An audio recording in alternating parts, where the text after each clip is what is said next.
গরম, প্রচণ্ড গরমে মানুষের যে সমস্যার সৃষ্টি হচ্ছে, যে হিট স্ট্রোকের হচ্ছে, তার থেকে নিরসনের জন্য আজকে এই সাধারণ মানুষ এবং পথ চলা মানুষ, যারা খেটে খাওয়া মানুষ পথ দিয়ে যাচ্ছে, তাদেরকে এই শরবত এবং খাবার স্যালাইন বিতরণ করছে। আমার মাগুরা যুব রেড ক্রিসেন্টের ইউনিটের মাধ্যমে মাগুরা জেলা পরিষদের অর্থায়নে আজকের এই আয়োজন, এটা আমরা 3-4 জায়গা করছি মাগুরা জেলার বিভিন্ন প্রান্তে। এরকম আমরা কন্টিনিউ করে যাব যতদিন এই প্রচণ্ড গরম তপ্ত অবস্থা থাকে, সেই মানুষকে এই সেবাটা আমরা দিয়ে যাচ্ছি।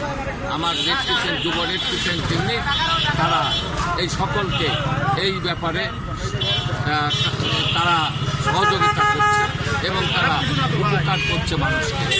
জনাব, আমরা বিগত সময়ে দেখেছি এই চৌরঙ্গি মোড়ে আপনারা ঠান্ডা ফল, তরমুজ এবং ঠান্ডা পানীয় দিয়েছেন। এটা কি আপনার প্রতিনিয়তই করছেন নাকি সপ্তাহে একদিন?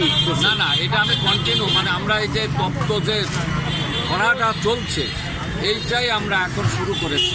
শুধুমাত্র নট অনলি চৌরঙ্গি, বিভিন্ন স্থানে এটা আমরা কয়েকটা জায়গায়, বাইনার মোড় আছে, ঢাকা রোড আছে, ওই নূতন বাজার আছে, এরকম আমরা সমস্ত জায়গায় আমরা এর আয়োজন করেছি। জনাব, আপনাকে অনেক সমস্ত প্রান্তের মানুষ এই সুযোগটুকু পায়। এখন জ্যাম লেগে যাবে, হয়ে যাও। শরবত বিতরণ করছি, তো শরবতের মধ্যে আছে আর এবং স্যালাইন, ঠিক আছে, স্যালাইন আলাদাভাবে বিতরণ করছি এবং শরবতের মধ্যে ট্যাঙ্ক এবং লেবু দিয়ে একটা মিশ্রণ করে আমরা সেটা সবাইকে বিতরণ করার চেষ্টা করছি। তো এই ধরনের প্রক্রিয়া তো আপনার রেড ক্রিসেন্ট সোসাইটি সারা বছরই করে থাকেন, তো আপনারা কি এটা প্রতিনিয়ত করছেন নাকি সপ্তাহে? না না, আমরা এই যে আজকে থেকে কার্যক্রমটা শুরু হয়েছে, আজকে, কালকে এবং পরশুদিন আমরা পরপর 3 দিন এটা দিব। দর্শক, আপনাকে অনেক অনেক ধন্যবাদ। মাগুরা রেড ক্রিসেন্ট সোসাইটির আপনি একজন কর্মী, তো আপনাকে জানাই মাগুরা নিউজ টিভির পক্ষ থেকে অনেক অনেক ধন্যবাদ।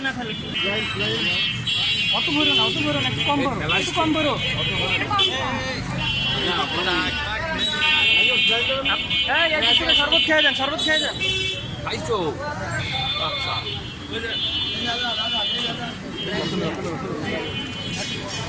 নিয়ে যাও।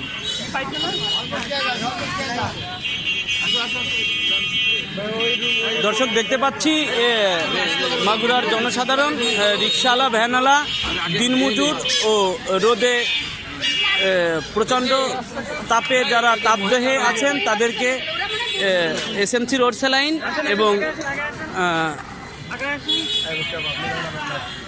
শরবত দিচ্ছেন মাগুরার সুযোগ্য মাগুরা জেলা আওয়ামী লীগের সাধারণ সম্পাদক জনাব পঙ্কজ কুমার